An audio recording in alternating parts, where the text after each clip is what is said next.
Now, do you prefer LIMAHL or Chris?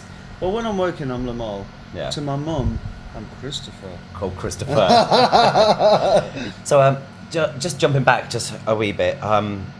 Kajagoogoo.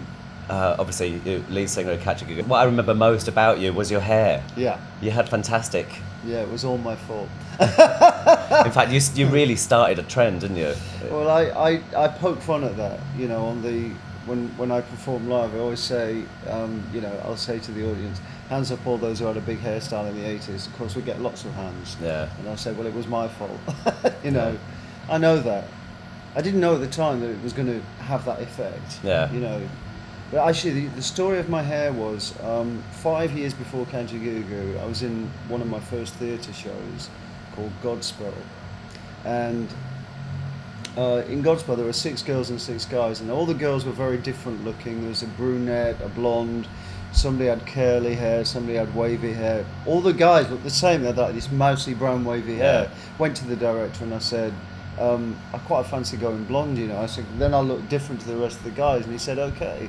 So I went off to this local salon in Westcliff-on-Sea near Southend, and came back with it vaguely blonde.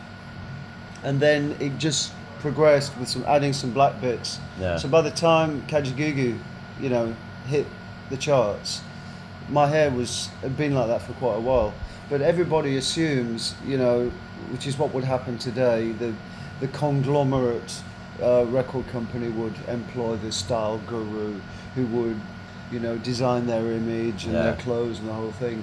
But I think that was the unique thing about the 80s. We didn't have that, and so we all experimented. Yeah. And that's why we had so many great looks. Yeah. So no fear, for she may fade away.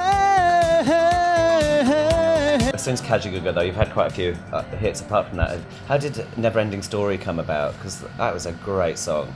Thank you. Never Ending Story was a lucky break.